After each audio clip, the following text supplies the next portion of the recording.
Buongiorno, ben ritrovati con Focus TG, buon inizio settimana a tutti voi. Ci sono tante notizie di cronaca di cui parlare in questa edizione, cronaca ma anche politica, attualità ed economia. Fra poco ci collegheremo con Federico De Ros che si trova a Portogruaro in entrata in A4 per questo grave incidente che c'è stato tra San Siro di Livenza e Portogruaro con una vittima e caos ovviamente in autostrada. C'è stato un furgone che si è scontrato con un tir e purtroppo una persona, un autista polacco che si trovava a bordo del furgone ha perso la vita. Ci sono state, ecco, queste sono le immagini, ci sono state gravi ripercussioni al traffico con il tratto che è stato chiuso per ore e quindi deviazioni. Fra poco ci racconterà tutto Federico De Ros e ci sono anche tante altre notizie che riguardano incidenti, ad esempio a Zovencedo un motociclista in gravissime condizioni. Ma restando su Vicenza c'è anche un tema, quello del degrado della sicurezza nei centri delle nostre città, perché a Vicenza negli ultimi giorni c'è stato davvero di tutto, dall'uomo nudo che girava in centro alla rissa al Villaggio del Sole con un uomo ancora in gravi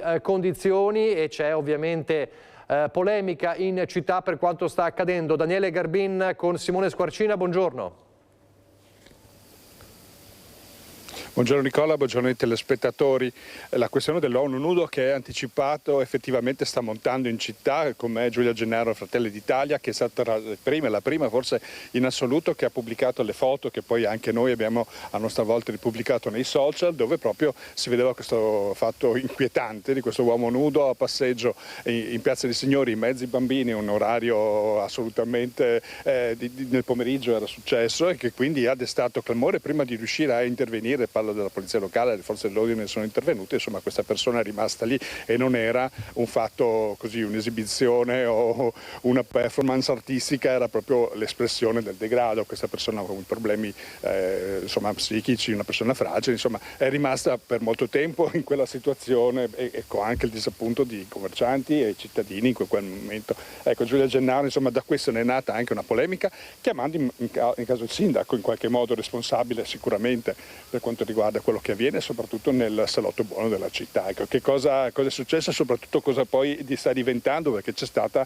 un seguito nella giornata di ieri. Certo, allora niente, il tutto è partito venerdì sera quando una cittadina mi ha girato questo video di questo immigrato che si stava denudando in Piazza dei Signori. Non è stato un caso isolato, perché poi c'è stato un altro immigrato che si è tolto la maglietta, ha percorso Corso Palladio ed ha aggredito una ragazza, e i due ragazzi che erano con lei l'hanno tentata di difendere, ma sono stati aggrediti a loro volta da questo personaggio che sicuramente era sotto sostanze stupefacenti e anche sotto alcol.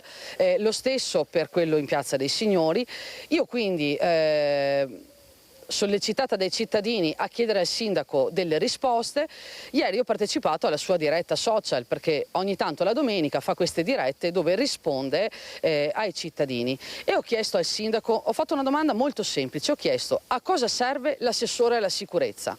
Mi è stato risposto che lui non risponde alle polemiche. Bene, se la sicurezza dei cittadini vicentini è solo ed esclusivamente far polemica per la sinistra vicentina, io non ci sto e non ci stanno neanche commercianti e cittadini che hanno dovuto subire lo schifo che abbiamo visto venerdì sera, perché non è possibile che un sindaco non si prenda le responsabilità, nonostante si sia voluto tenere l'assessorato alla sicurezza per sé, e non dia le risposte chiare ai cittadini, perché la polizia locale è polizia giudiziaria a tutti gli effetti, quindi la polizia locale deve intervenire tanto quanto la polizia di Stato e i carabinieri, anzi devono essere un surplus per le forze dell'ordine nel momento in cui non c'è possibilità di intervento.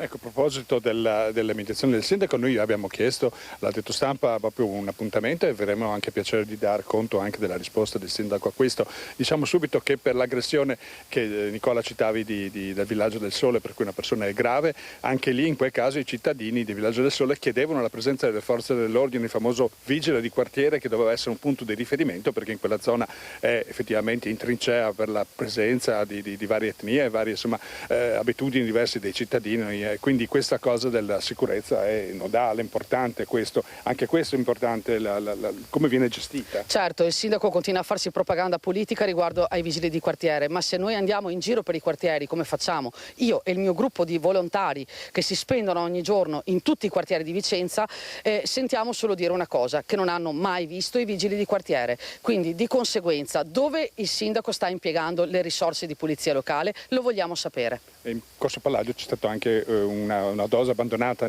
oltretutto a Porta Santa Lucia.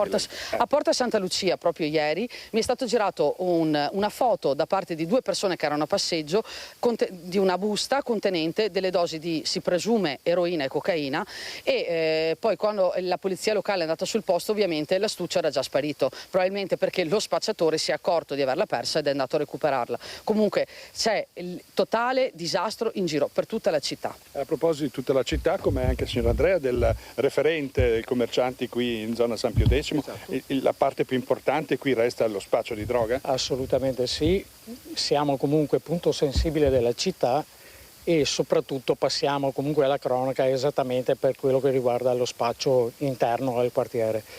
Gestito dai nigeriani, lo si sa benissimo, per cui siamo sotto osservazione per vari motivi, ma rimane il fatto che lo spaccio rimane comunque all'ordine del giorno e soprattutto mattina, sera, pomeriggio, qualsiasi ora della giornata. Se uno passa può trovare quello che vuole e questo rimane il fatto. Ecco, abbiamo capito insomma che a Vicenza l'estate è rovente, soprattutto adesso si entra anche non solo la parte meteorologica, anche per altre questioni. Prima di lasciarci, ecco, cosa si aspetta in questo momento, soprattutto dopo queste richieste all'amministrazione comunale? Ma io mi aspetto che il sindaco inizi a assumersi le proprie responsabilità come sindaco e come assessore alla sicurezza. Mi aspetto che il sindaco inizi ad investire realmente risorse comunali, soldi dei cittadini che chiedono più sicurezza nelle forze di polizia locale. Chiedo che le forze di polizia locale che lavorano nell'antidegrado e nel microspaccio, nella microcriminalità, vengano implementate, perché ad oggi gli agenti che lavorano in quella sezione sono 5 o 6. Ecco, allora direi che ringrazio i nostri ospiti in questo momento. Ecco, e da Vicenza è tutto. Nicola, restituisco la linea allo studio. Grazie a Daniele Garbin. Torneremo a parlare di degrado fra poco perché avremo con noi Cristian Arboit, ci parlerà di 2 vicende, una a Mogliano e una a Conegliano, sempre nella Marca. La pagina della sicurezza stradale, grave incidente stradale a Zovencedo nel tardo pomeriggio di ieri, protagonista un biker finito fuori strada con la sua motocicletta. Era arrivato all'ospedale San Bortolo di Vicenza in condizioni critiche il motociclista trasportato in codice rosso con l'eliambulanza Leone 2. Le sue condizioni restano preoccupanti. Il Centauro era stato vittima di un incidente stradale a Zovencedo. Con la sua motocicletta era finito fuori strada lungo via Fontana. Non sono state coinvolte altre persone o mezzi. Un'uscita autonoma su cui sono in corso ancora accertamenti da parte delle forze dell'ordine intervenute. La prognosi resta riservata. E poi lo dicevamo in apertura, l'incidente mortale in A4 tra San Stino e Portogruaro, in realtà poi sono 2 incidenti, ma ce ne parlerà, anzi se ne parla subito Federico De Rossi insieme a Michele Zanette. Buongiorno Federico. Sì Nicola, buongiorno e ben ritrovati. Purtroppo un'ennesima tragedia sull'asfalto questa mattina intorno alle 7:30, un incidente mortale la cui vittima è un cittadino polacco del quale non sono state ancora rese note le generalità. Incidente avvenuto lungo l'autostrada A4 tra Portogruaro e San Stino di Livenza in direzione Venezia all'altezza del chilometro 449. Da una prima ricostruzione il cittadino polacco alla guida di un furgone ha tamponato in maniera molto violenta il camion che si trovava di fronte a lui. Le cause di questo terribile incidente sono ancora al vaglio delle forze dell'ordine. Arrivati sul posto i sanitari del 118 purtroppo non hanno fatto altro che constatare il decesso. Inevitabili disagi al traffico con i chilometri di coda che si sono registrati proprio tra il tratto di Latisana e Portogruaro per chi proveniva da Trieste e Udine, e sulla A28 proprio in uscita a Portogruaro dove ci troviamo noi adesso. Il tratto autostradale è stato riaperto intorno alle 10, quindi dopo circa 2 ore e mezza di tratto interdetto, e come potete vedere dalle immagini di Michele Zanette, ripercussioni che si sono protratte nel tempo anche alle 12:10 di adesso, con il traffico che continua a essere paralizzato con questo devastante incidente che si è verificato alle 7:30 lungo l'autostrada A4 tra un furgone e un camion. Seguiranno ulteriori aggiornamenti questa sera. Lo ricordiamo, la vittima è un cittadino polacco del quale non sono state ancora rese note le generalità, però purtroppo l'impatto è stato davvero devastante contro il camion che lo precedeva. Per il momento da Portogruaro è tutto, a te in studio. Grazie a Federico De Los e Michele Zanetti. A proposito di sicurezza stradale, dopo l'indicazione del Ministero tornano i controlli della velocità con il telelaser in strada Marosticana. Siamo di nuovo nel Vicentino. La sicurezza su 2 fronti, controlli e interventi già programmati per oltre 1 milione. Tornano finalmente, dopo le note del Ministero, i controlli con il telelaser, cioè i dispositivi mobili sulle strade della città, compresa strada Marosticana, in cui avevamo dovuto interrompere proprio a causa delle indicazioni del Ministero. Sono controlli necessari per garantire la sicurezza di tutti i fruitori della strada, di tutti i cittadini, perché con la velocità non si scherza. Ad annunciare il ritorno dei controlli con l'ausilio del telelaser in strada Marosticana l'amministrazione comunale, che ribadisce un impegno su più fronti: controlli e interventi di messa in sicurezza.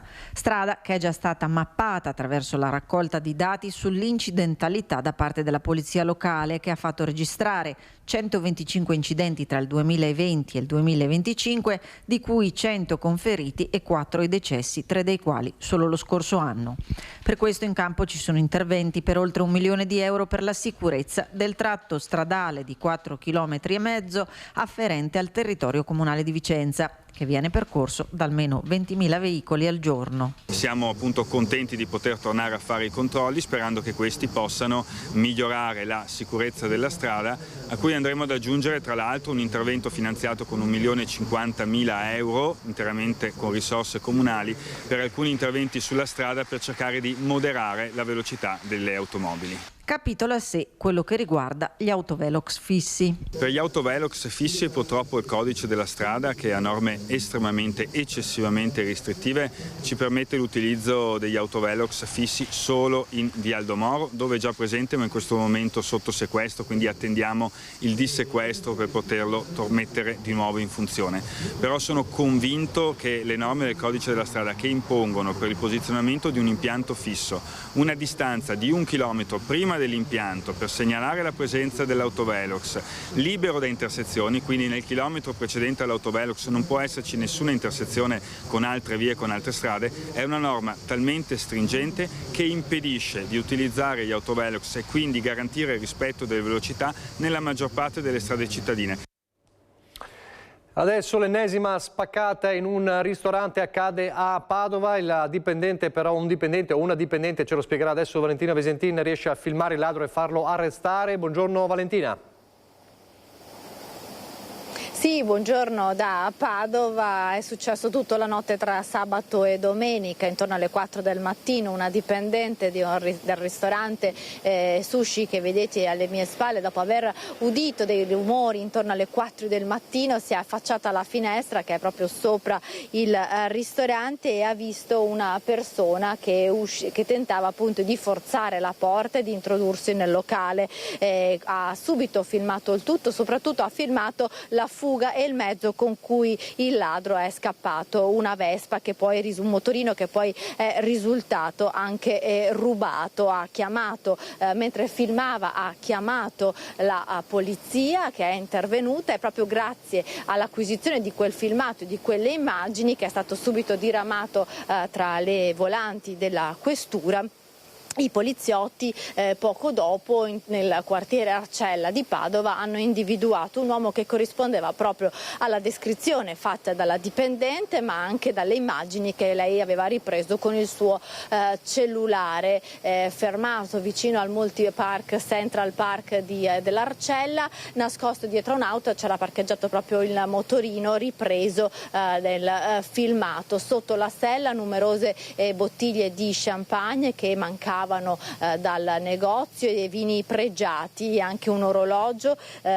di valore e un telefonino, un bottino di circa 2.000 euro che è stato subito consegnato ai titolari del ristorante, che oggi è nel giorno di chiusura, mentre il ladro, un 37enne marocchino, risultato poi avere numerosi precedenti per furto ma anche per spaccio, è stato invece arrestato, ma è grazie alla prontezza di questa dipendente, che ha registrato tutto con il cellulare, ad aver permesso alla polizia di rintracciare in così poco tempo il ladro autore dell'ennesima spaccata ad un locale nel Padovano. Da Padova è tutto, la linea può tornare allo studio.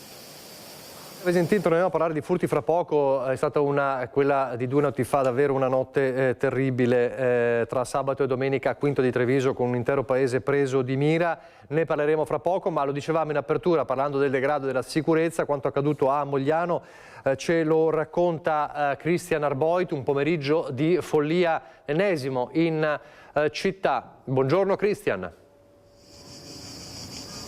Buongiorno a te Nicola, anche da parte di Nicoletta Rizzetto per la parte tecnica. Ci troviamo a ridosso del centro di Mogliano, siamo all'esterno del supermercato Cadoro, a ridosso del Duomo. Qui si sono vissuti sabato nel tardo pomeriggio attimi di follia, come giustamente li hai definiti tu, attimi di follia con protagonista un 32enne nigeriano che di fatto è andato in escandescenza all'esterno del supermercato, molestando dei clienti, arrivando a minacciarli anche fisicamente. Ci sono stati dei tentativi anche di colluttazione, di mettere le mani addosso a questi clienti, che poi hanno lanciato l'allarme. Sul posto sono arrivati i carabinieri, il soggetto era particolarmente alterato, si è dato inizialmente alla macchia raggiungendo da via Zermanesa, qui ci troviamo in via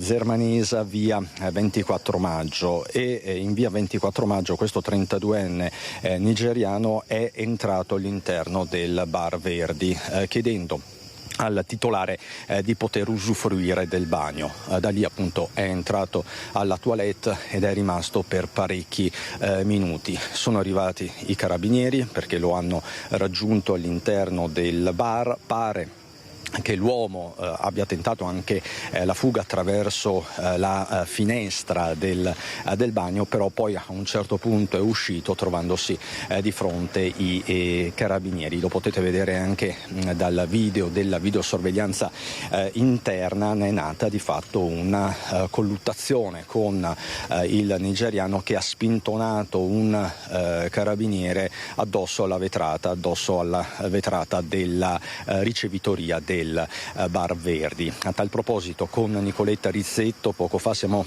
riusciti a parlare anche con uno dei titolari, il signor Sandro Pesce. Questa è la sua testimonianza. Tra l'altro un ragazzo di colore che ci ha chiesto se poteva usare il bagno, l'abbiamo lasciato andare in bagno, e poco dopo sono arrivate 2 pattuglie dei carabinieri che si sono appostati proprio vicino al bagno e hanno aspettato che il ragazzo uscisse. Appena uscito hanno cominciato a parlare, dopodiché il ragazzo, visto che si vede dalle telecamere che ha proprio spinto un carabiniere che è andato a sbattere addosso la vetrata, che è un divisorio tra la tabaccheria, cioè tra noi e i clienti. Ha rotto il vetro e niente, l'hanno portato via dopo. Cosa resta all'indomani di una cosa di questo tipo, proprio da gestori di un locale noto? Guardi, da noi purtroppo capita spesso cose del genere, non proprio così, ma capita. Ci turba tantissimo perché noi siamo qua che lavoriamo e vorremmo stare in pace, e purtroppo vediamo che capitano spesso faccende del genere. Comunque. Persone alterate di che tipo?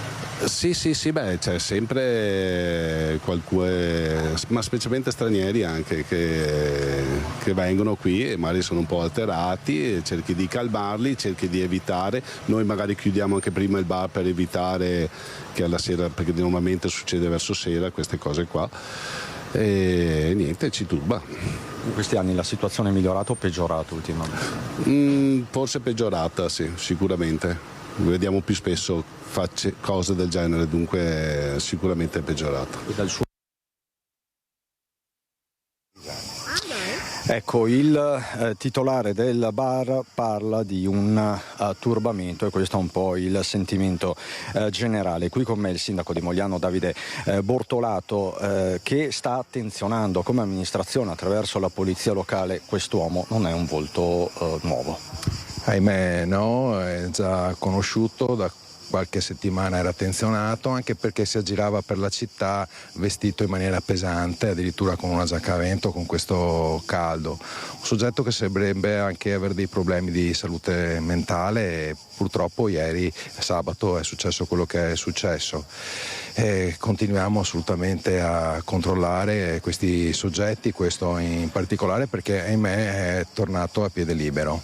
Ecco, perché questo è il tema. Sabato sera, dopo la colluttazione che hai visto, dopo le scene concitate che si sono vissute qui a Mogliano, il soggetto è stato fermato, è stato arrestato, però è a piede libero. Questo le è stato confermato, immagino, dalle forze dell'ordine. Sì, hanno fatto un grande lavoro, sono subito intervenuti, l'hanno fermato, ringrazio i carabinieri di questo, che continuano a fare un grande presidio del territorio. Ahimè poi l'arresto non è stato convalidato da chi di dovere, e questo è tornato in libertà. Soggetto, come purtroppo ce ne sono in giro, extracomunitari, persone magari a volte come questa, che hanno dei problemi che non sono solo di criminalità, ma anche problemi più legati al mondo del sociale, appunto della salute mentale. E come sindaci avete le armi spuntate, perché dobbiamo dirlo. Assolutamente, a volte insomma ci ritroviamo anche tra di noi come sindaci, si fa tanta fatica, insomma, anche perché si vede sfumare il lavoro che si fa di indagine, di arresto, e a volte insomma questo non porta a compimento, le persone vengono liberate e tornano a fare quello che facevano prima. Anche in questo caso c'era stato anche un po' di allarmismo in città, perché vedere girare questo ragazzo che tutto sommato non faceva nulla, ma si vedeva chiaramente che non stava bene, e finché è successo quello che è successo sabato. Fortunatamente nessuno si è fatto male, assolutamente insomma ci siamo, però si fa fatica, tanta fatica. Cristian, ecco, perché in questo caso parliamo di un soggetto che aveva dimostrato una certa aggressività. Sì, volevo chiederti questo, adesso che mi ci fai pensare, e abbiamo parlato di una persona in giacca a vento, potrebbe essere, chiedo al sindaco, lo stesso soggetto che era stato filmato mentre lanciava sassi davanti nel sagrato della chiesa di Santa Maria Assunta? Potrebbe essere, te lo dico già perché ne parlavamo, sindaco, è il soggetto che probabilmente aveva lanciato i sassi addosso alla chiesa. Sì, è lo stesso, perché è ben riconoscibile, cioè uno che gira a luglio con una giacca a vento, incappucciato, si riconosce. Speriamo insomma che ci sia un nuovo fermo e si riesca a fare qualcosa per questa persona, perché è a piede libero e quindi potrebbe essere già tornato a Mogliano. Assolutamente sì, speriamo di no. Grazie sindaco Davide Bortolato, sindaco di Mogliano. Nicola, ti porto per un flash di cronaca a Conegliano, un'altra città che in questi giorni è finita al centro delle cronache per il fenomeno delle baby gang. Soltanto sabato vi raccontavamo di un violento pestaggio da parte del branco nei confronti di un minorenne. Il video aveva fatto il giro dei social, c'è un'indagine e ci sono appunto delle procedure di identificazione in corso, però un video tira l'altro, mi verrebbe da dire, perché un commerciante sempre di Conegliano, il macellaio Dario Scrinzi, ha diffuso nelle scorse ore un altro video relativo ad un pestaggio, ad un'aggressione, sempre con protagonisti dei giovanissimi. Non sappiamo dirti in questo momento, forse è prematuro se siano le stesse persone, se siano sempre gli stessi ragazzi. Fatto sta che in città a Conegliano si discute di baby gang, di maranza, di bulli, chiamateli come volete, ma il tema c'è e anche qui è un'emergenza, e anche questa è un'emergenza che ricade sulle spalle dei sindaci. Ma per il momento è tutto, tutti i dettagli nei telegiornali della sera con Nicoletta Rizzetto. Nicola, ti restituisco la linea da Mogliano. Grazie a Cristian Arboit. È un'emergenza anche quella dei furti, un'emergenza costante. Allora, la notte di paura vissuta tra sabato e domenica a Quinto di Treviso, il racconto di Marta Marangò. Salgo e mi affaccio a quella finestra là. Da quella finestra là vedo questi due di colore che sono uno esterno e uno interno. Quindi mi metto a gridare, aiuto i ladri, cosa ci fate qua, andate via. La signora urla vedendo i due ladri nel giardino, ma non si accorge che a poca distanza dalla finestra, arrampicato sulla grondaia, c'era il terzo complice, ormai quasi arrivato al terrazzino e pronto per entrare in casa. C'era il terzo e me ne accorgo perché salta giù dalla grondaia. Quindi dalla finestra vedo questo terzo che salta giù, perché mentre era attaccato alla grondaia io non lo vedevo. Notte di paura a Quinto, dove i ladri hanno battuto a tappeto la zona di via Aldo Moro tra le 10:30 e le 11:30 di sera. Dopo tanti giorni di caldo torrido finalmente l'aria era più fresca e molti prima di andare a letto avevano lasciato le finestre aperte per arieggiare, come la signora Carla che abita in via Trieste, e non è la prima volta che la sua casa subisce l'intrusione dei ladri. Questa è la 6ª volta, 2 tentativi di intrusione e gli altri invece sono entrati e hanno portato via quello che potevano. Subito sono state avvisate le forze dell'ordine ed è stato lanciato l'allarme nella chat di controllo di vicinato attivo nel quartiere. Non è bastato, perché poco dopo, 200 metri più avanti, i ladri hanno visitato un'altra casa. Poi sono entrati qui dal mio vicino dirimpettaio attraverso la finestra del soggiorno, sono riusciti ad alzare la tapparella anche se aveva i fermi, i blocchi. Lui dormiva, non si è accorto di nulla, chissà se poi magari gli hanno anche spruzzato qualcosa come per addormentarlo. Gli hanno scasinato la finestra, sono riusciti a entrare, però sembra che non abbiano portato via nulla se non una bottiglia di whisky. E dei movimenti sospetti erano stati notati anche da altri vicini. Uno, senza sapere del furto, appena messo a segno nella casa di fronte, ha visto 2 uomini che si allontanavano e l'hanno pure mandato a quel paese quando ha chiesto cosa facessero del vialetto privato che porta alle abitazioni. Ha quindi chiamato le forze dell'ordine. Ma non sono intervenuti, dicevano che non avevano, diciamo, le pattuglie, personale necessario per poter intervenire a fare un sopralluogo, e questo insomma è un po', diciamo, che ci mette in grande preoccupazione, perché non siamo tutelati da nessuno, insomma dobbiamo arrangiarci tra noi e basta. Ed infatti il tam tam tra vicini ha messo in allerta tutto il quartiere. Una notte non piacevole. Io ero rincasato da circa un quarto d'ora quando il mio vicino, il mio dirimpettaio, mi ha informato che aveva visto dei loschi figuri, per così dire, transitare presso il vialetto privato delle nostre case. Non ho visto niente, però purtroppo sì, è accaduto quello che non doveva accadere. Stessa fascia oraria, qualche chilometro più in là, un uomo travisato con cappellino e fazzoletto sul volto entra in un giardino in via Primo Maggio a Santa Cristina. Il proprietario, grazie all'alert delle telecamere, riesce a vederlo in tempo reale. Quando l'ho visto dalla finestra era solo un individuo, insomma. E mi sembrava che avesse appunto un piede di porco in mano e probabilmente era pronto da cercare di entrare in qualche modo, insomma, in casa. Per fortuna mi sono accorto tramite le telecamere e sono riuscito a farli scappare, insomma, però sì, è una situazione un po' pesantina, insomma, ultimamente, direi. I cittadini sempre più esasperati dai ladri e pronti a difendersi, una corsa alle armi di qualsiasi tipo confermata dall'associazione Furti in Corso. La classica mazza da baseball che si compra nei negozi sportivi.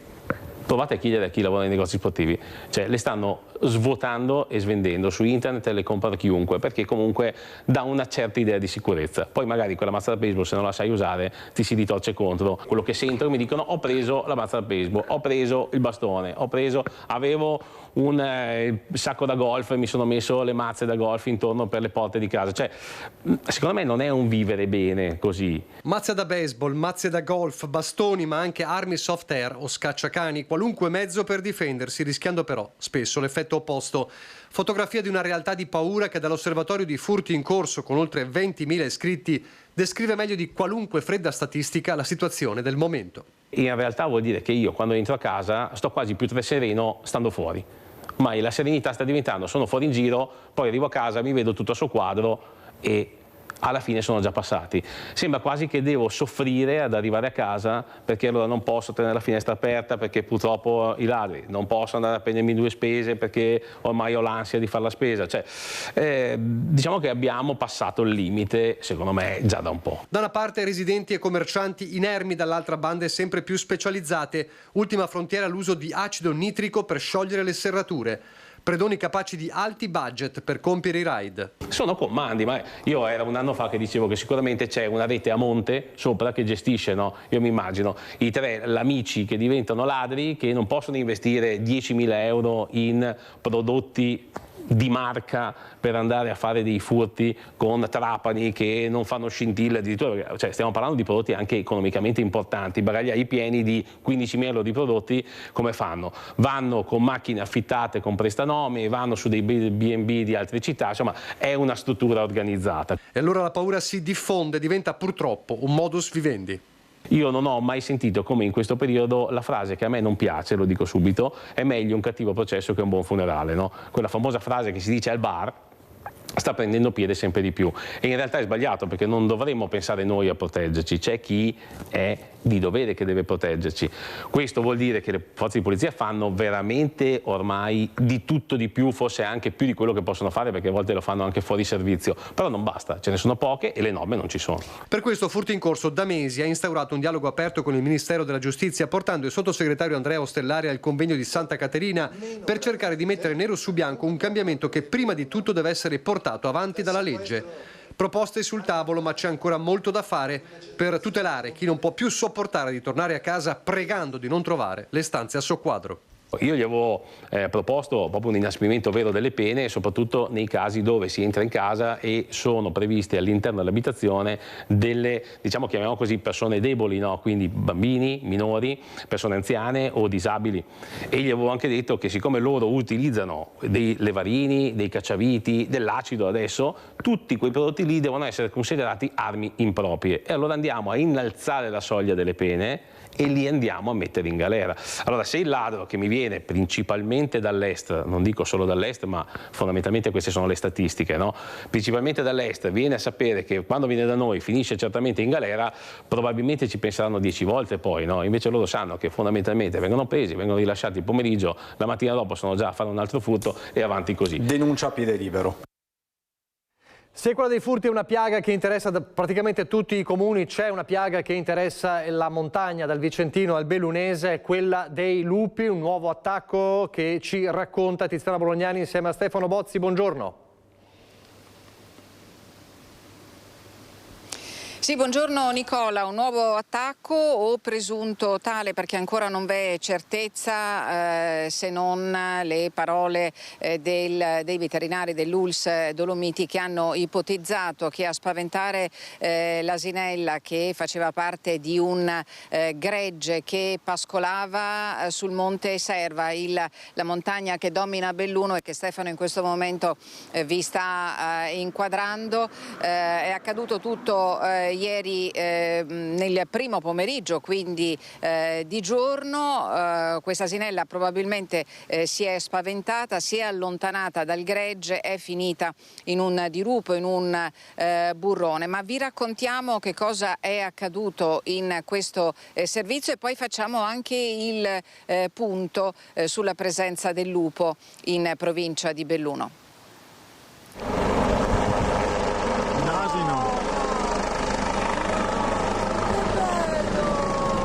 conclusa nel peggiore dei modi la disavventura di Moretta, l'asinella precipitata in un burrone sul Monte Serva a Belluno. Nonostante il complesso intervento di soccorso e il recupero con l'elicottero dei vigili del fuoco, l'animale è morto a causa delle gravi ferite riportate nella caduta. Moretta si trovava al pascolo insieme a un gregge di pecore nei pressi di Malga Pian dei Fioc, quando con ogni probabilità, spaventata dalla presenza di un lupo, è scivolata lungo un dirupo, finendo in un punto dal quale non avrebbe più potuto risalire.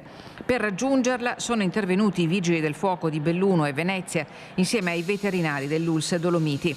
Dopo aver tranquillizzato l'animale, i soccorritori l'hanno imbragata e recuperata con l'elicottero al termine di un'operazione durata diverse ore. Trasferita per ricevere le cure veterinarie, Moretta non è però sopravvissuta. I traumi e le fratture riportate nella caduta si sono rivelati troppo gravi.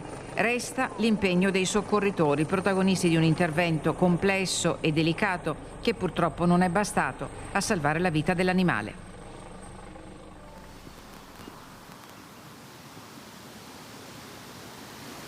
Ecco, negli ultimi anni la presenza del lupo è una presenza decisamente stabile in provincia di Belluno, che è la provincia più estesa del Veneto e nella quale il lupo risulta essere uno dei principali nuclei della popolazione alpina italiana. Si muovono, i branchi si muovono con grandissima facilità tra le vallate, tra le Dolomiti bellunesi all'Agordino, dal Cadore al Comelico passando per l'Alpago e il Feltrino. Certo, sapere quanti lupi con esattezza ci siano in questo momento in provincia di Belluno è assai complicato, nonostante il lavoro puntuale svolto dalla polizia provinciale con i monitoraggi, con le fototrappole.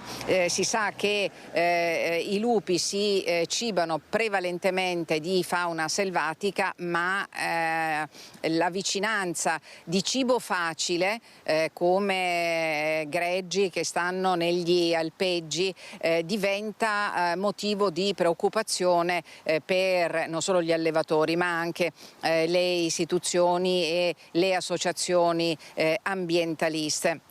È anche vero che negli ultimi anni il lupo è diventato assai confidente, vi abbiamo documentato più e più volte la presenza del lupo che gira indisturbato tra le piazze dei paesi, l'ultimo clamorosissimo a Cortina, proprio fuori da una nota pizzeria. La vera sfida, quella di oggi, non è più il ritorno del lupo, che evidentemente è una realtà consolidata, ma riuscire a trovare un equilibrio tra la tutela di una specie protetta e le esigenze di chi vive e lavora ogni giorno in montagna. Sapete che dall'Europa però è arrivata, come dire, la norma che declassifica la protezione del lupo e quindi in taluni casi la possibilità di abbattere il lupo è consentita. Gli altri dettagli questa sera nel nostro telegiornale. Per il momento da Belluno ai piedi del Serva è tutto, ti restituisco la linea. Grazie davvero a Tiziana Bolognani e Stefano Bozzi. Andiamo nel Bassanese, un altro blackout elettrico, non stavolta per il maltempo ma per i danni provocati dal caldo ai cavi interrati. Sappiamo che sarà una settimana in cui si attende l'ultima ondata di caldo e la più pesante. Allora, sul posto per noi Mirko Cavallin e Alessandro Costacurta. Buongiorno da Romano De Zelino, siamo col sindaco Simone Bontorin proprio di fronte al municipio dove ieri si è verificato un problema elettrico, ancora il caldo a provocare di fatto la fusione dei cavi che passano qui sotto. Sindaco, cos'è successo e quali zone sono state interessate? Stiamo parlando di una interruzione dell'alimentazione dell'energia elettrica nella zona di Spin, di San Giacomo, una parte di Bassano, la zona San Vito e anche di Fellette Nord. che è sempre relativa a quel problema che abbiamo già evidenziato qualche settimana fa di surriscaldamento dei cavi sotterranei della media tensione, stiamo parlando di 20.000 volt, che di conseguenza non riescono a dissipare il calore e proprio dove ci sono i giunti si danneggiano. Questo comporta una sostituzione complessiva di tutto quello che è il giunto e purtroppo anche una lavorazione molto lunga, dato che si tratta di cavi che sono interrati a 2, 3, 4 metri di profondità. La squadra di intervento ha già risolto il problema in giornate, sindaco, che però dal punto di vista delle temperature erano molto più fresche rispetto a quelle precedenti. Infatti questo tema riguarda specialmente i giorni in cui ci sono cambi di temperatura, quindi i giorni in cui è salita o è scesa. Mi spiegavano i tecnici di distribuzione, di Siente in questo caso, che si tratta proprio del momento in cui c'è un diverso utilizzo dell'energia elettrica che comporta degli sbalzi. Questa cosa purtroppo si è verificata lungo via Giardino e via De Gasperi circa 20 giorni fa con 4 buche aperte, ieri qui dietro a noi con un'altra buca aperta, ma si parlava anche di una situazione di città molto più grandi quali Mestre e Venezia, dove queste buche diventano nell'ordine di 20-30 e di conseguenza capisco che è un problema diffuso. Questo cavo in questa rotonda, quella di Spin, non è vecchia, ha una decina d'anni, tanti quanti la rotonda, quindi viene da pensare, insomma, cosa fare sulle infrastrutture. Beh, questo tema lo abbiamo evidenziato nei confronti di distribuzione proprio perché si è trattato di un guasto a un cavo recente, quindi se dovesse avere 20 anni di manutenzioni garantite questo è un problema. D'altro canto abbiamo già parlato con le distribuzione, nel momento in cui ci siamo confrontati si parlava anche di ripristinare qualche linea aerea, cosa che non è che mi faccia molto felice, però è evidente che c'è un utilizzo e un fabbisogno di energia elettrica molto importante anche a causa e grazie in qualche modo a tutti gli impianti in pompa di calore che hanno sostituito l'energia termica. Un tema su cui tornare mi viene in mente ad esempio fotovoltaico, che è un altro grande capitolo. Chiudo con una curiosità che ci raccontava proprio la squadra degli operai intervenuti qui a Romano, che erano intervenuti nei giorni scorsi a Foggia, sull'altopiano dei 7 comuni, per la rottura fisica di un cavo. La colpa? Uno scoiattolo che lo aveva piano piano rosicchiato e poi il cavo si è spezzato. Succede anche questo. Grazie al sindaco di Romano Dezzellino, Simone Bontorin, con Alessandro Costa Curta da Romano è tutto. Grazie allora anche a Brico Cavallini, davvero non c'è pace per questi cavi. Andiamo in pubblicità adesso, ripartiremo da un altro tema, quello della violenza sulle donne, con 2 gravi episodi avvenuti nel Trevigiano. Da una parte l'uomo che ha appiccato un incendio all'appartamento dell'ex dopo una lite e poi un violento pestaggio a Castelfranco. Lo rivedremo subito dopo la pubblicità.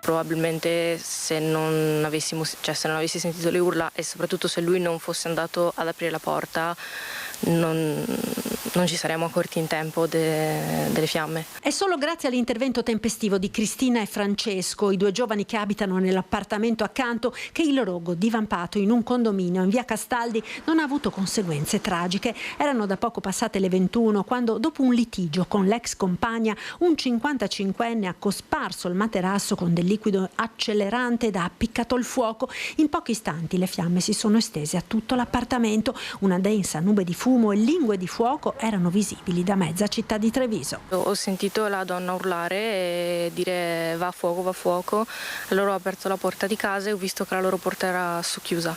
Lei mi ha avvisato, siamo usciti fuori, è iniziato a uscire del fumo nero densissimo. Lei ha chiamato subito i soccorsi come l'ho avvisata che c'era un incendio. Io sono entrato dentro l'appartamento perché per fortuna c'era la porta aperta. Loro erano dentro, erano in fondo, le fiamme stavano già divampando nella camera da letto perché ha preso fuoco il materasso li ho dovuti buttare fuori di forza. Erano in una situazione di panico, proprio disperati, non so se loro riuscissero o meno ad uscire da lì. Dopo aver messo in salvo la donna, che ha 47 anni, e l'ex, in attesa dell'arrivo dei soccorsi, Francesco è rientrato per portare fuori il cane della coppia ed avvisare tutti gli altri condomini affinché lo stabile, che ha 11 appartamenti, venisse subito evacuato. Sul posto sono arrivati i vigili del fuoco, che hanno dovuto lavorare a lungo per domare le fiamme e mettere in sicurezza lo stabile. Nel frattempo la polizia, dopo averlo portato in questura, ha arrestato il 55enne con l'accusa di incendio doloso. La donna è stata portata all'ospedale per intossicazione da fumo. L'appartamento è andato praticamente distrutto, ma fortunatamente le altre abitazioni, pur con qualche danno, non sono state intaccate dal rogo. Prima le botte alla compagna davanti a tutti, poi la violenza contro il passante che era intervenuto a difendere la donna. Una furia bloccata soltanto con l'intervento dei carabinieri, che hanno dovuto usare lo spray e il peperoncino per bloccarlo. Lui è un operaio 37enne di Cornuda che in serata ha seminato il panico all'esterno del centro commerciale I Giardini del Sole di Castelfranco. L'acceso diverbio con la compagna 35enne a suon di urla si era trasformato in una vera e propria aggressione. Troppo per restare a guardare. Così, mentre i presenti chiamavano il 112, un coetaneo della donna, testimone della violenza, ha cercato di bloccare l'aggressore con il risultato di farsi afferrare al collo dall'operaio ormai fuori controllo. I militari dell'Arma, giunti nel frattempo dopo una breve colluttazione, hanno fermato la sua furia con lo spray urticante prima di arrestarlo. La donna intanto era scappata prima del loro arrivo. Sono in corso indagini per accertare maltrattamenti in ambito familiare all'interno della coppia. Qui siamo ripartiti dunque con queste due terribili storie di violenza sulle donne, fortunatamente che non hanno avuto esiti tragici, ma ancora una volta testimoniano questa piaga che continua terribile nonostante l'attivazione dei codici rossi. Lasciamo per un attimo la cronaca, andiamo a Venezia. È stato l'ultimo weekend con la sperimentazione del contributo d'accesso, ci sono dati importanti che ci racconta Filippo Fois in diretta con Sandro Ponchio. Buongiorno. Buongiorno Nicola, buongiorno ai telespettatori di Rete Veneta. Prendiamo la linea da Venezia, alle nostre spalle il ponte dell'Accademia, accanto a me Giovanni Pellizzato, presidente della municipalità di Venezia, Murano e Burano, quindi proprio nelle 6 divisioni amministrative del comune, quello che riguarda proprio il cuore del comune di Venezia. Diciamo subito che i 60 giorni di contributo d'accesso si sono attestati su un incasso che è stato stimato dal comune poco superiore ai 5 milioni di euro, non c'è ancora una cifra precisa, mentre l'anno scorso, in cui i giorni erano stati 6 meno, erano stati 54, si era invece arrivati a 5 milioni e più di 400 mila euro, quasi 5 milioni e mezzo. Poi su come leggere questi dati chiaramente ne potremmo discutere. Io però innanzitutto chiederei a Giovanni Pellizzato un giudizio di merito su questo provvedimento, cioè sul fatto che ci sia un biglietto d'ingresso per entrare in una città. Sì, ecco, in effetti è la cosa per la quale io mi sono sempre battuto anche tanti anni fa, quando c'è stata la prima deliberazione sul ticket, biglietto d'ingresso, appunto poi si può gestire in vari modi la definizione. È contrario fondamentalmente per diversi motivi, non per uno solo. Innanzitutto il fatto che appunto è come se si certificasse che Venezia è un museo a cielo aperto. L'ultima cosa da fare, la peggiore di tutte, perché Venezia è una città e vorrebbe essere una città normale. Dall'altra parte però si dice, ricordo tra l'altro Giovanni Pellizzato ha ricordato le prime votazioni sul contributo d'accesso, perché all'epoca era vicepresidente del Consiglio Comunale, non fa parte della maggioranza, era la prima giunta Brugnano, non fa parte della maggioranza, è un indipendente di centrosinistra, però si è detto sempre da parte anche del sindaco Venturini, questo è l'unico modo per ridurre il turismo, nessuno prima di noi ha mai fatto niente. Allora, l'affermazione è vera nella seconda parte, che non si era fatto molto prima di loro, che sia l'unico modo, lo contesto assolutamente. Il turismo va governato, regolamentato, il ticket, appunto hai detto adesso tu, 5 milioni e 400 mila euro l'anno scorso, serve a fare cassa, può essere anche interessante, non è una cifra particolarmente rilevante rispetto al bilancio del Comune di Venezia, però quello è il motivo. Ma vale tutti quelli che chiamiamo le esternalità negative? Vale il fatto che Venezia venga percepita all'esterno come la città per la quale si deve pagare un biglietto per entrare? Vale da un punto di vista anche morale, adesso non voglio scomodare chissà che massimi sistemi, però nell'Unione Europea della libera circolazione delle persone il fatto che un pedone che entra nella città debba comunque sottostare anche a un controllo di questo tipo, no, io purtroppo non riesco a vederla in nessun modo. Credo ci siano molti altri sistemi per governare, ripeto, non limitare, non inibire, per governare il turismo. turismo. Ecco, lo ricordiamo che poi il contributo d'accesso è solamente rivolto ai cosiddetti giornalieri, vale a dire il turista che arriva senza pernotare a Venezia. Da questo punto di vista però possiamo anche ricordare un paio di cifre. Per esempio in questo momento il centro storico di Venezia è ridotto ai limiti storici di popolazione, sono circa 47.000 residenti, mai così basso nei 1000 anni di storia di Venezia, mentre i posti letto turistici in tutto il comune sono 80.000, il che significa che sono quasi il doppio rispetto alla popolazione, per cui c'è già una forte presenza turistica a prescindere dai giornalieri. Io non so neanche se chiederle che cosa pensa dei 50 euro, di portarlo a 50 euro, che adesso è la nuova frontiera del dibattito. Ecco, prima avevo scomodato la morale e l'etica, che mi sembra un po' esagerato, però in questo caso invece proprio la scomodiamo, perché significherebbe col ticket a 50 euro garantire l'accesso alla città solo alle classi più abbienti.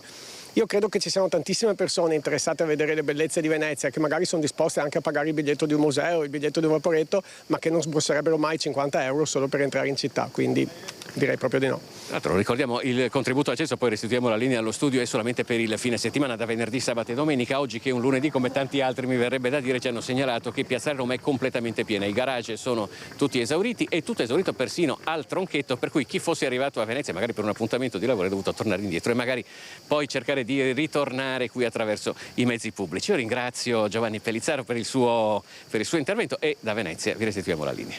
Grazie a Filippo Fois, ma restiamo a Venezia perché allora stiamo in tema. Confermavi l'alta presenza dei turisti, allora gli albergatori hanno fatto un po' i conti di questi primi mesi in città e si punta a raggiungere l'anno record che è stato il 2024. Luglio sta mantenendo le premesse e le promesse e anche agosto, per tradizione il mese delle vacanze in Italia, offre buone prospettive in città. Negli alberghi a Venezia i dati sono con percentuali di occupazione molto alte. C'è poi settembre, il mese dei grandi eventi, dalla mostra del cinema alla regata storica, e poi i primi di ottobre anche la finale del premio Campiello al Lido di Venezia, ma l'Associazione Veneziana Albergatori, presieduta da Antonio Vianello e con il direttore Daniele Minotto, punta molto anche sulla sicurezza. Vacanze belle e sicure per gli ospiti a Venezia. Ringraziamo il dottor Zuin, direttore generale dell'Ustre Serenissima, per aver rinnovato l'accordo con l'Associazione Veneziana Albergatori in materia di parere preventivo e sicurezza nelle strutture ricettive. La nostra città è oggetto di una continua approcciarsi di nuovi investitori nella città e bisogno di rinnovamento del nostro comparto. Quindi, come abbiamo già raccontato in molte occasioni, il passaggio sempre più verso le categorie più prestigiose dei 4 e dei 5 Stelle. Un confronto aperto delle associazioni di categoria con tutte le altre realtà cittadine. Studi di fattibilità corretti, un tavolo di confronto che permette di governare il nostro settore anche dal punto di vista della corretta applicazione delle normative, specie quando abbiamo investitori molto spesso che sono stranieri, che non sono neppure legati al nostro territorio, e quindi molto spesso anche i tecnici non hanno chiara qual è la particolarità di una città antica come Venezia, una città che è sull'acqua. Si è innescato, grazie alla collaborazione con l'Ustre Serenissima, nel rinnovamento un percorso virtuoso. Sicurezza per i nostri lavoratori, sicurezza per i nostri ospiti e sicurezza per i cittadini di Venezia, perché sicuramente la nostra presenza è sempre più importante in città e quindi sicuramente andiamo ad impattare anche per quanto riguarda gli effetti della sicurezza nelle strutture ricettive. E restiamo in tema di alberghi perché c'è una polemica in queste settimane innescata dalla moda sempre più frequente, oppure dalla scelta più che la moda sempre più frequente in strutture ricettive anche del Veneto di vietare l'ingresso ai bambini negli hotel perché ci si specializza sempre di più in strutture che prevedono una relax e delle comodità che non prevedono evidentemente gli schiamazzi, chiamiamoli così, dei più piccoli, ma è una scelta che sicuramente fa discutere, una polemica portata alla luce anche dalla consigliera regionale di Fratelli d'Italia Laura Besio e che impone certamente una riflessione. Sentita.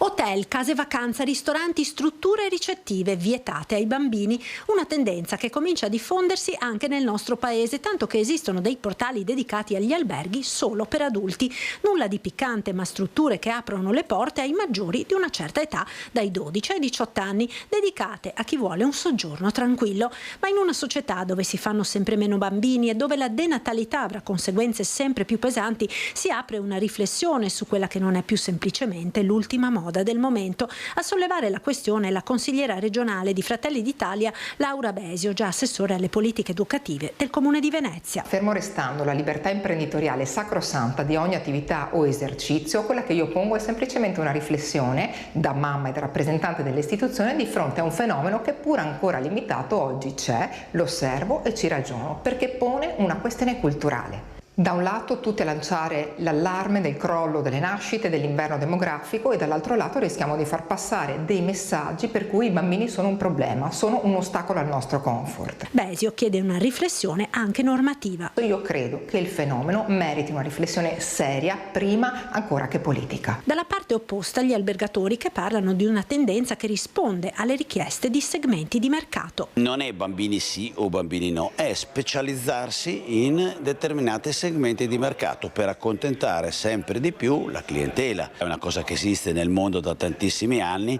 Diciamo che la tendenza del turismo è segmentare sempre di più il tipo di mercato. Io sono una coppia in luna di miele e cerco un albergo dove sono tutte coppie di adulti e non ci sono bambini. Vado in vacanza con la mia famiglia, preferisco trovare un albergo dove ci sono anche dei servizi per bambini. Di preoccupante deriva culturale parla il Forum Veneto delle famiglie. Gli alberghi dicono che noi rispondiamo a un'esigenza di mercato e allora è questa esigenza di mercato che ci preoccupa. Non questa esigenza di mercato che esclude i bambini, è un'esigenza di mercato che è miope anche nella proiezione del futuro della nostra società.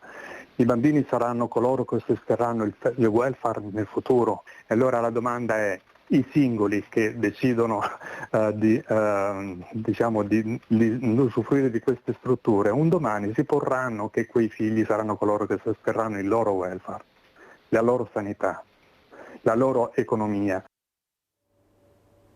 E molti si chiedono se impedire l'ingresso ai minori negli hotel sia legale. Lo abbiamo chiesto alla consigliera comunale del Partito Democratico, ma in questo caso a Treviso, in questo caso come avvocato, Antonella Tocchetto. Sentite. Sì, è legale perché non c'è una norma che regolamenta né l'accesso né l'obbligo di invece consentire ai minori di andarci, è nella libera impresa prevista dall'articolo 41 della Costituzione, probabilmente c'è qualcosa sul codice del turismo, in alcuni casi si possono fare dei regolamenti, però trovo che la cosa sia tanto triste, nel senso che in una società che sta invecchiando incredibilmente, voler anche avere nella libera possibilità del proprietario dell'albergo di poter fare, nel rispetto dell'articolo 41 della Costituzione, quello che vuole, però come dire, in una società che sta invecchiando non volere i giovani o i bambini perché fanno rumore dà proprio il significato che è una società in decadenza. Dentro un bar però posso mettere una limitazione se dentro al mio bar o dentro la mia attività c'è qualche pericolo per il minore. Certo, perché sempre l'articolo 41 della Costituzione dice che non ci devono essere discriminazioni e comunque io posso mettere tutti i limiti che voglio. Nei bar ci possono essere delle macchinette, l'accesso al gioco, situazioni che possono mettere in difficoltà e sono vietate ai minori. Potrei quindi limitare delle aree dove possono andare solo gli adulti perché si gioca. Ci sono dei giochi che non sono accessibili ai minori. Un'altra veloce pausa pubblicitaria e poi di nuovo in diretta.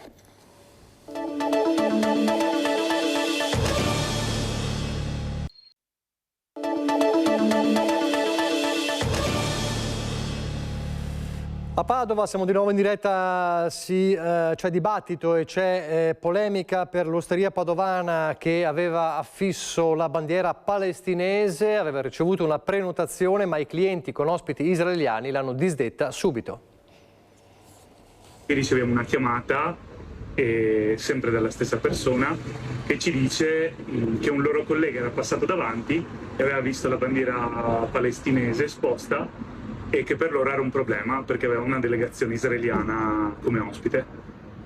E per noi non è un problema. Prenotazione disdetta perché nella vetrina del suo ristorante c'è esposta la bandiera palestinese. A raccontare l'episodio con un video sui social è uno dei titolari dell'osteria di Fuori Porta nel quartiere Arcella di Padova. La scorsa settimana aveva ricevuto una prenotazione per un tavolo da 6 a pranzo, poi tutto era stato disdetto nell'arco di 20 minuti perché nel gruppo c'era una delegazione israeliana e la bandiera palestinese esposta in vetrina per loro era un problema. Il titolare dell'osteria spiega così la sua decisione. Per loro, dice, non è affatto un problema prendere una posizione chiara.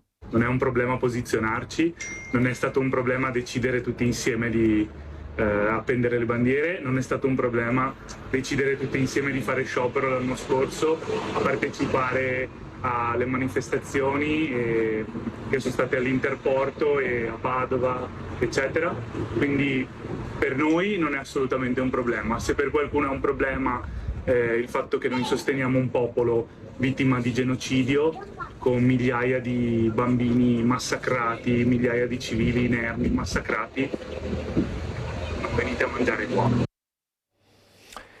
C'è la terribile vicenda del Gay Pride a Berlino con l'attentato di matrice islamica e il furgone che è piombato sulla folla, una persona morta, una donna morta e 29 feriti. In queste ultime ore la polizia tedesca è riuscita a rintracciare e uccidere l'attentatore, il 40enne Abdul Ballu, cittadino tedesco dal 2022, sostenitore dello Stato islamico. Sono arrivate in queste ore la solidarietà e vicinanza del premier Giorgia Meloni, che ha scritto su X: l'Italia si oppone con forza a qualsiasi forma di odio e di estremismo. La polemica del leader della Lega Matteo Salvini, che attacca invece il fanatismo islamico invocando lo stop a concessioni alle comunità islamiche da parte dello Stato. Intanto c'è il cordoglio delle comunità LGBT di tutto il Veneto, ad esempio quella di Treviso, per bocca della sua rappresentante.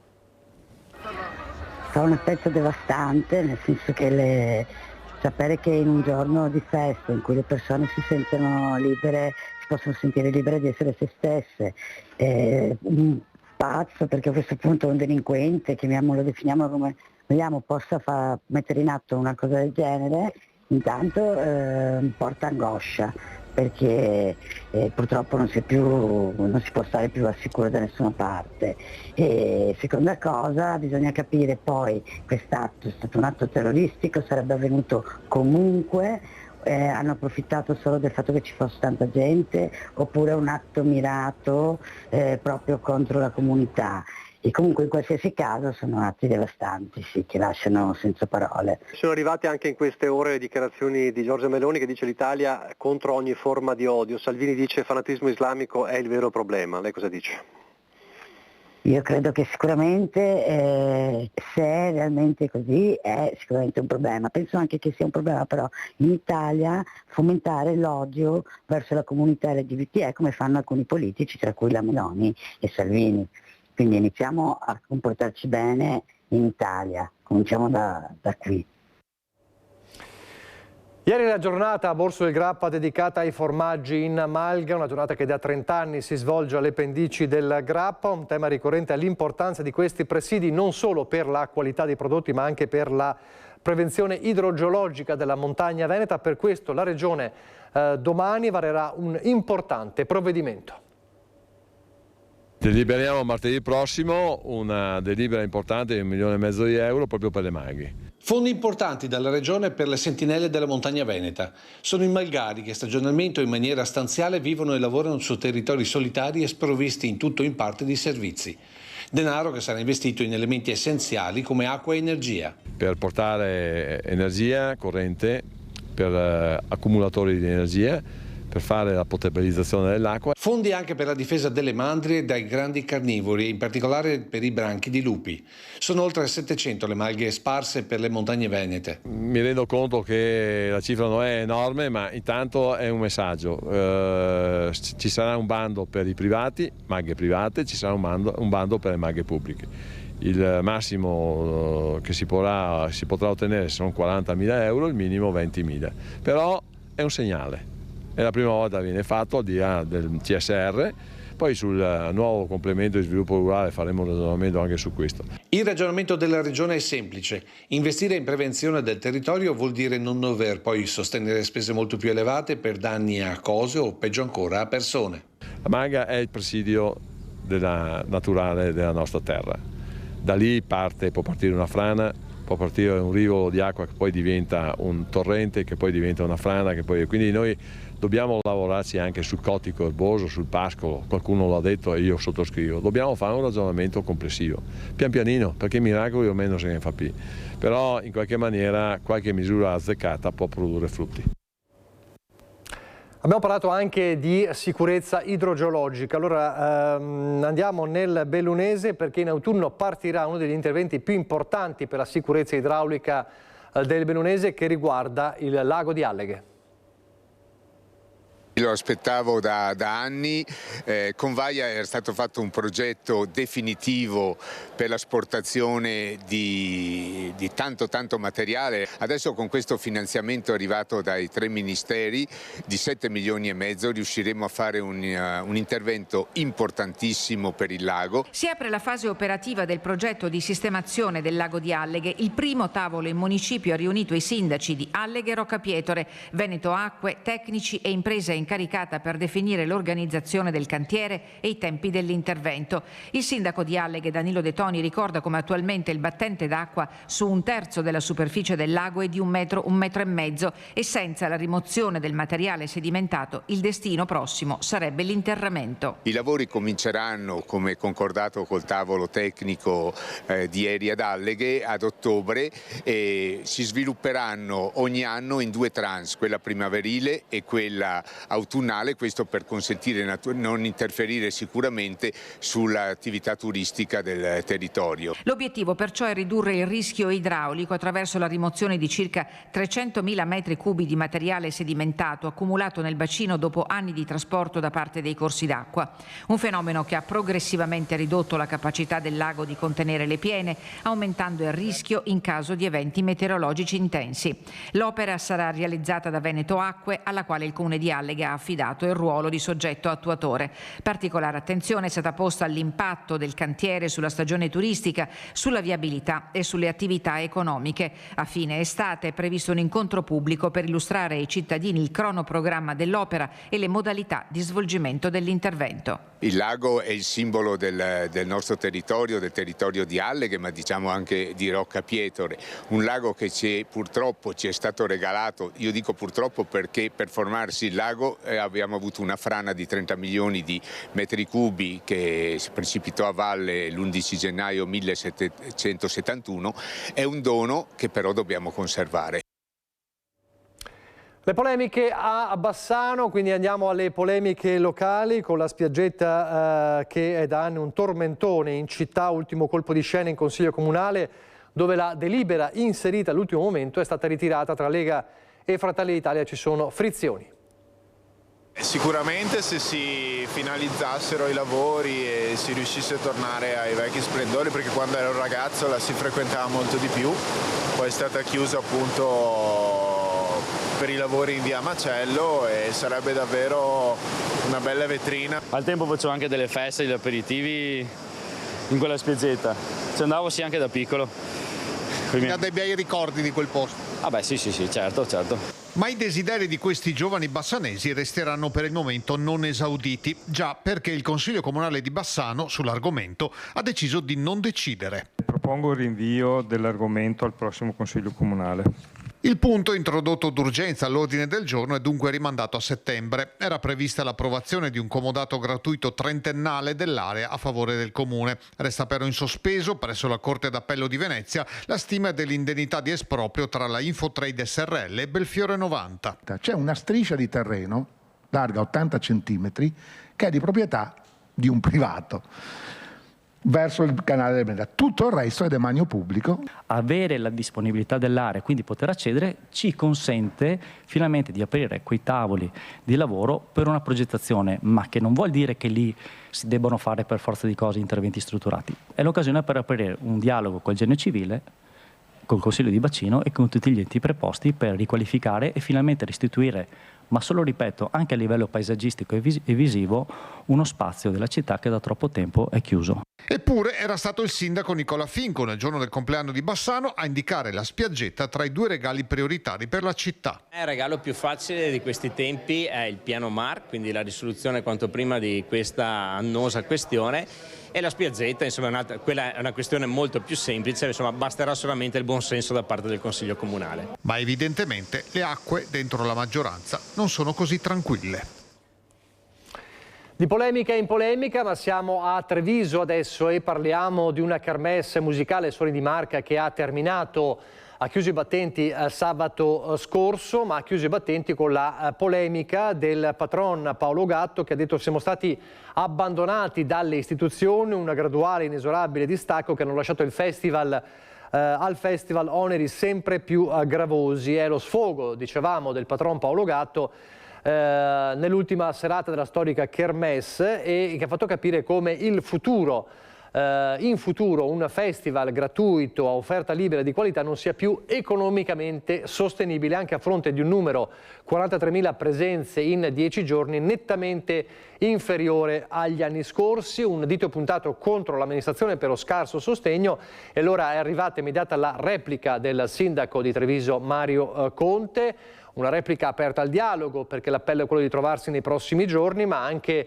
una risposta netta. Il sindaco dice probabilmente la formula va ripensata. Sentite. Ovviamente è importante nelle prossime settimane trovarci per pianificare il futuro.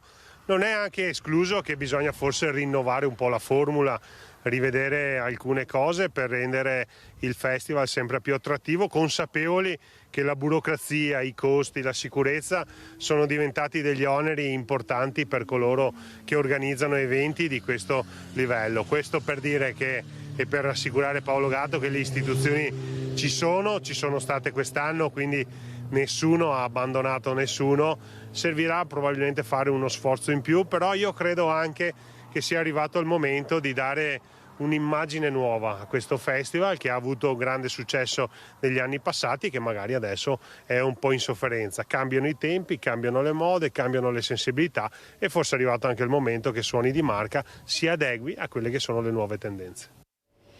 Lo scenario nel quale si trovava Mario Conte ieri era quello di Tambre, Pian del Cansiglio, con la grande festa del 33esimo raduno dei trevisani nel mondo, un'esperienza di emigrazione che deve essere d'esempio per gestire l'immigrazione oggi. Il messaggio del cardinale Fabio Baggio, che ha ufficiato anche la messa. Viviamo in un contesto mondiale difficile. Oggi è molto importante creare delle comunità accoglienti per quelle persone che davvero stanno cercando un rifugio, un luogo dove vivere una vita migliore e cercare, e d'altro canto impegnarci anche perché la migrazione diventi sempre di più una scelta e non sia un obbligo.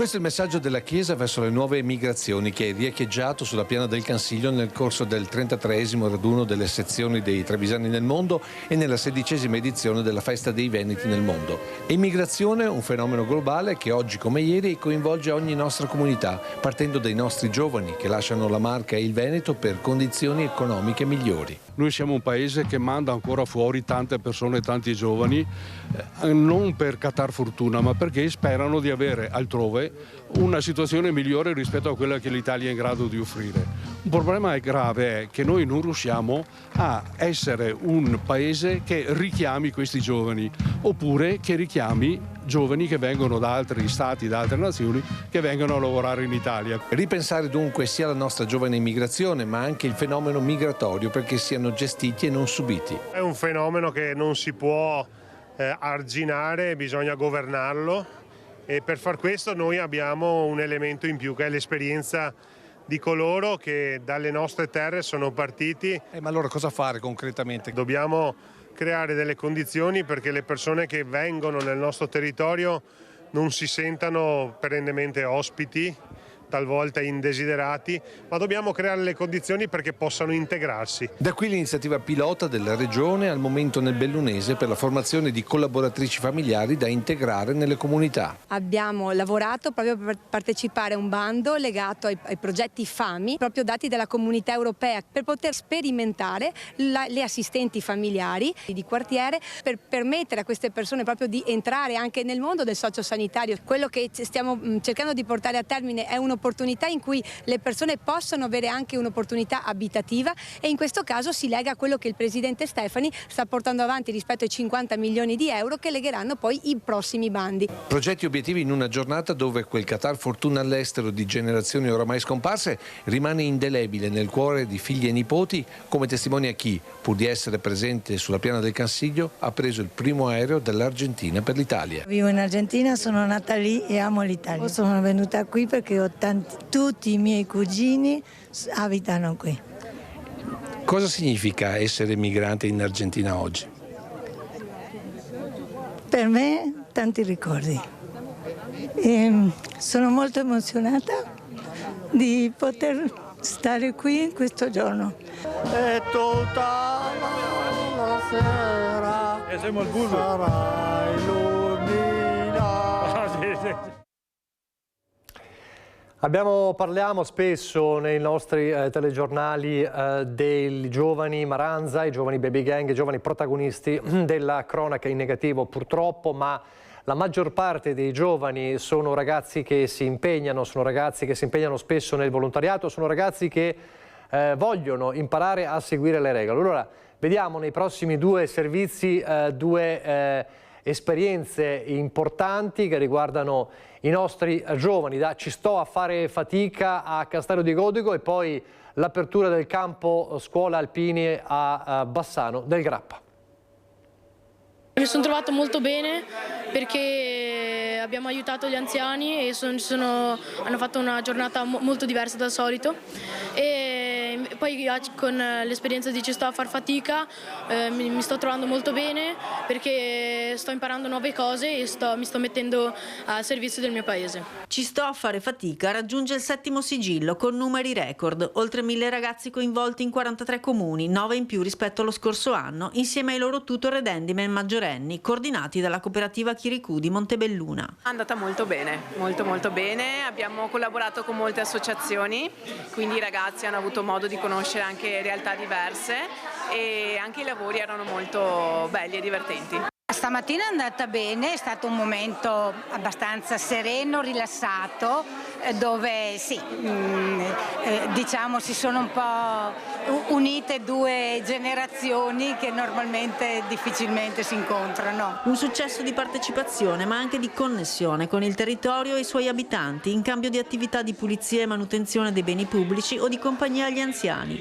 Ai giovani è arrivato un buono fatica di 50 euro da utilizzare in una rete di 200 esercizi commerciali della marca. Bisognerebbe farla di continuo perché il momento è veramente piacevole, i nonni qui anziani si sentono veramente come fossero a casa loro, sono contenti e quindi questo è l'obiettivo principale che ci siamo prefissati e lo stiamo raggiungendo. Però siamo contentissimi del sindaco e di tutta l'assemblea che tiene le riunioni qua, e di tutti i cocchi perché ha fatto l'esame prima che ha fatto l'esame a Teresa Fuicia, che ha fatto l'esame a tutti quanti questi qua e ha detto sì, che seminate il buono voi altri. E infine un'altra attività in uno spazio adiacente. I ragazzi daranno vita ad un nuovo frigorifero che diventerà uno spazio di scambio libri. Positiamo qua i nostri libri, o comunque chi vuole può venire qua a lasciare i libri e prenderne in prestito altri che gli interessano. È comunque una idea sostenibile, gratuita, accessibile a tutti.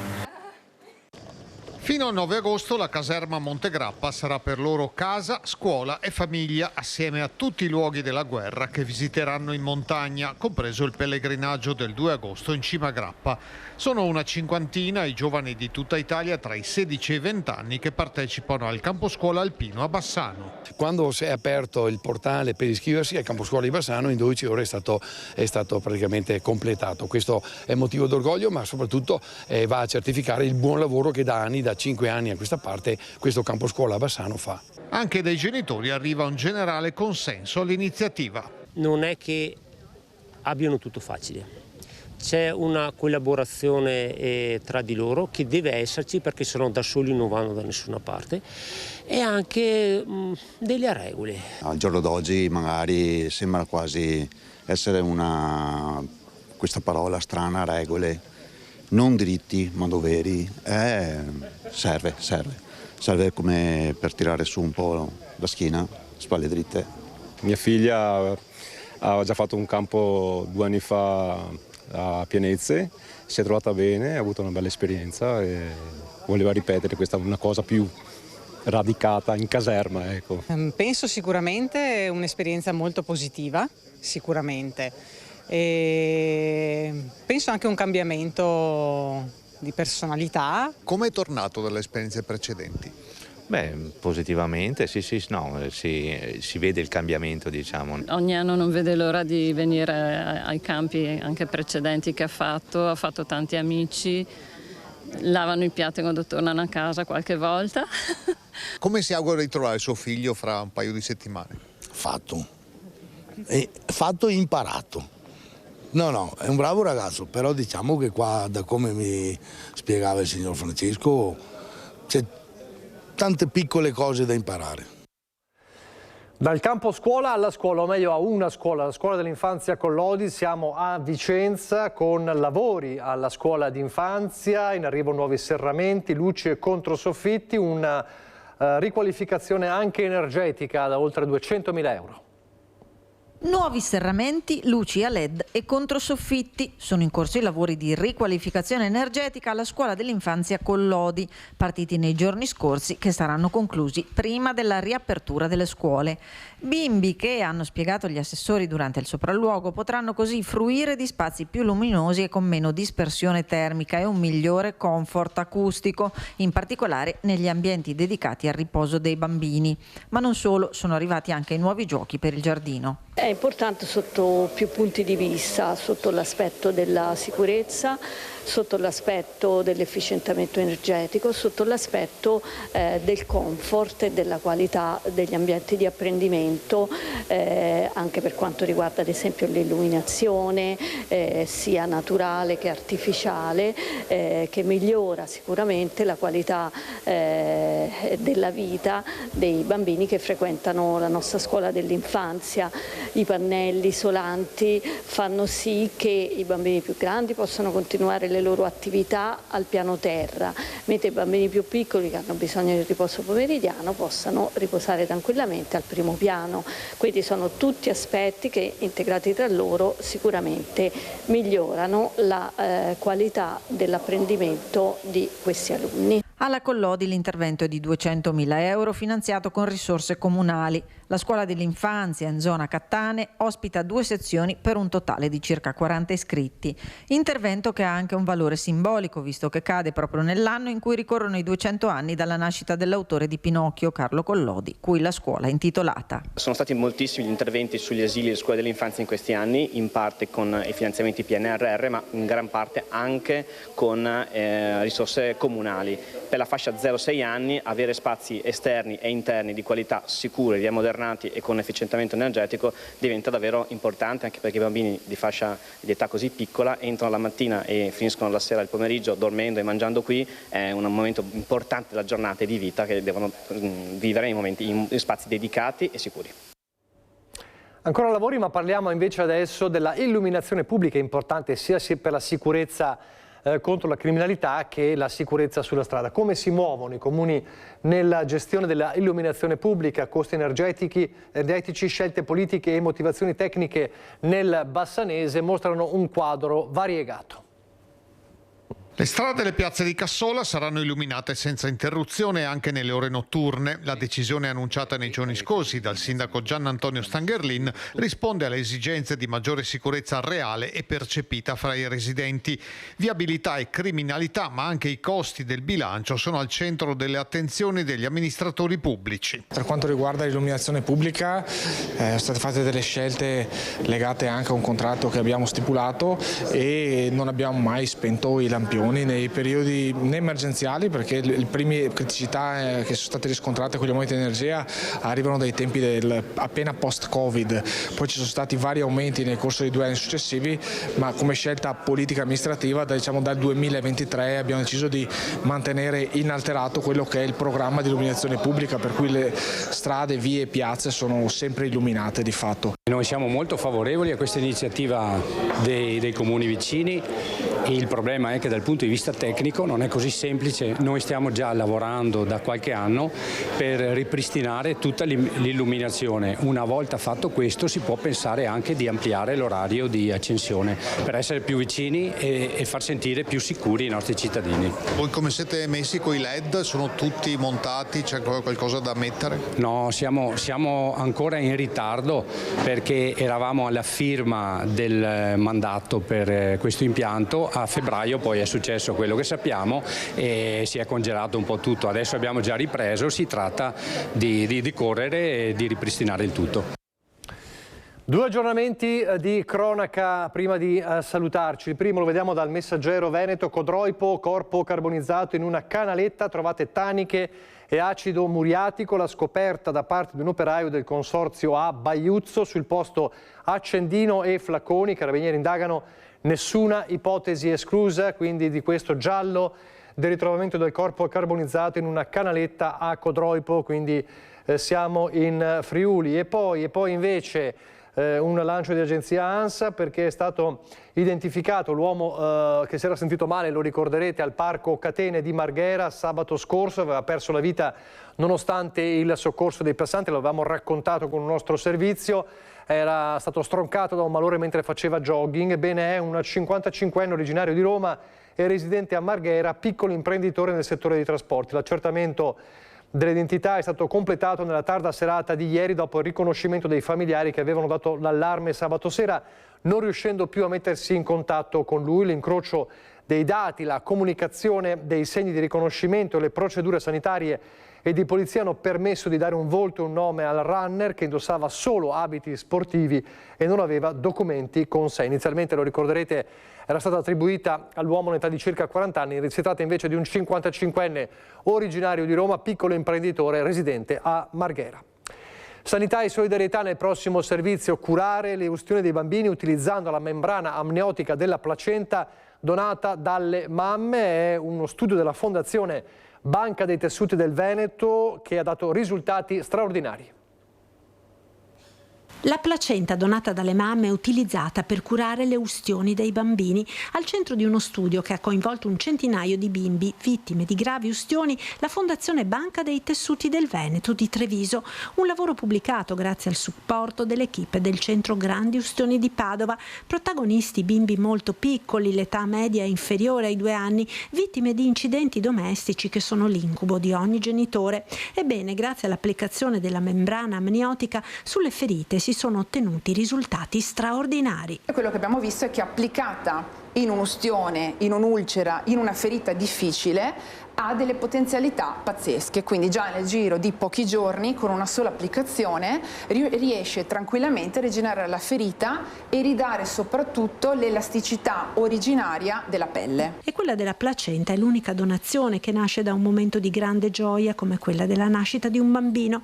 Possono essere donate solo le placente di parti con cesareo programmato, e l'appello è quindi lanciato a tutte quelle future mamme che sanno di dover partorire con taglio cesareo. Il fatto di poterci donare la placenta può cambiare assolutamente le condizioni critiche di alcuni pazienti pediatrici, quindi se nell'ospedale dove magari viene effettuato il cesareo non c'è questo tipo di donazione, magari fatelo presente agli operatori sanitari che ci contattino in modo da poter sensibilizzare e creare poi il percorso, insomma, o chiedetelo voi stesse se appunto c'è la possibilità di donare la placenta, perché possiamo fare la differenza.